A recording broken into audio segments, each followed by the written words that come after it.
Assalamualaikum warahmatullahi wabarakatuh. Saya Tahara Salsabila, NPM 235210428. Saya akan mempresentasikan mengenai analisis sistem koperasi simpan pinjam pada CU Perjuangan 18. Yang pertama yaitu pengertian koperasi simpan pinjam. Koperasi simpan pinjam adalah lembaga yang bergerak dalam bidang keuangan dengan kegiatan usaha yang berupa menerima simpanan maupun pinjaman. Koperasi simpan pinjam adalah suatu perkumpulan yang didirikan oleh orang-orang atau badan hukum koperasi yang memiliki keterbatasan kemampuan ekonomi dengan tujuan untuk memperjuangkan peningkatan kesejahteraan anggotanya. Karena merupakan suatu perkumpulan, maka bentuk kerjasama yang dibangun koperasi bersifat sukarela dan masing-masing anggota memiliki hak dan kewajiban yang sama.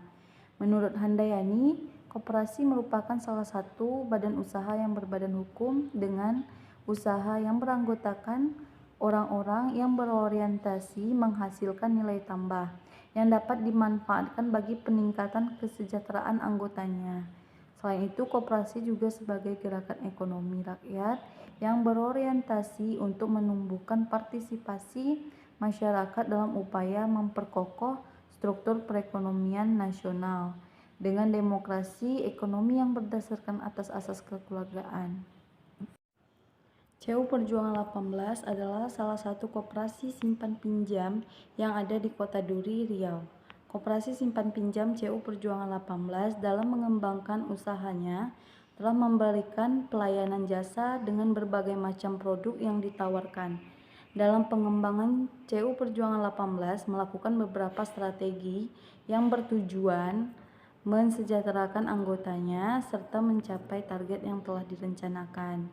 Tujuan berdirinya CU Perjuangan 18 yaitu berusaha menggerakkan sumber daya ekonomi demi memajukan kesejahteraan masyarakat di lingkungan sekitar. Tujuan berdirinya CU Perjuangan 18 yaitu yang pertama memberikan anggota akses terhadap layanan keuangan. Yang kedua memberikan anggota modal untuk memulai atau mengembangkan usaha. Yang ketiga meningkatkan kesejahteraan anggota. Yang keempat mendorong anggota untuk menabung secara rutin. Yang kelima yaitu membangun solidaritas dan kerjasama. Beberapa jenis modal yang dimiliki koperasi. Yang pertama simpanan anggotanya. Simpanan tersebut berbentuk setoran modal, simpanan wajib atau simpanan sukarela, dan merupakan sumber utama pendanaan. Yang kedua, pembiayaan. Beberapa koperasi juga dapat memperoleh modal melalui pinjaman dari bank atau lembaga keuangan lainnya. Yang ketiga, laba ditahan. Bagian laba ditahan koperasi yang tidak dibagikan kepada anggota dalam bentuk SHU dapat menjadi bagian modal koperasi. Ini dapat digunakan sebagai cadangan untuk investasi lebih lanjut atau keadaan darurat. Yang keempat yaitu sumbangan dan investasi. Koperasi juga dapat menerima dana melalui sumbangan dan investasi luar dari pihak lain dan lembaga lain yang berkepentingan dengan misi dan tujuan koperasi. Komponen utama koperasi simpan pinjam yang pertama keanggotaan, yaitu bagaimana tata cara keanggotaan, hak dan kewajiban anggota, serta sifat keikutsertaan dalam koperasi. Yang kedua yaitu tabungan, bagaimana anggota menyimpan uang di koperasi, termasuk jenis tabungan yang tersedia dan tingkat suku bunga yang diiklankan. Yang ketiga yaitu pinjaman, melalui proses pengajuan, persetujuan, dan pencairan pinjaman kepada anggota, termasuk suku bunga, jangka waktu, dan syarat pembayaran. Yang keempat yaitu manajemen risiko, bagaimana koperasi mengelola risiko yang terkait dengan peminjaman, likuiditas, dan keamanan dana anggota. Yang kelima, keuangan, pelaporan keuangan, audit dan transparansi mengenai arus kas, laba rugi, dan posisi keuangan koperasi. Yang keenam, kebijakan dan peraturan kebijakan internal, peraturan eksternal, prosedur pengelolaan, dan pemantauan bersama. Analisis sistem koperasi simpan pinjam biasanya mengkaji kualitas dan efisiensi masing-masing komponen, untuk menjamin kelancaran dan keberlanjutan operasional koperasi. Selanjutnya yaitu hak koperasi. Yang pertama, mendapat keterangan mengenai perkembangan koperasi. Yang kedua, meminta untuk diadakan rapat anggota yang sesuai ketentuan dalam anggaran dasar.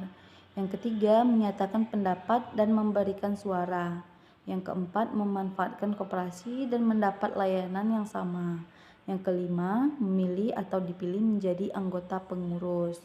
Yang keenam, mengemukakan pendapat atau saran kepada pengurus koperasi. Selanjutnya yaitu pengertian SHU. SHU adalah keuntungan bersih yang diperoleh sebuah koperasi selama 1 tahun.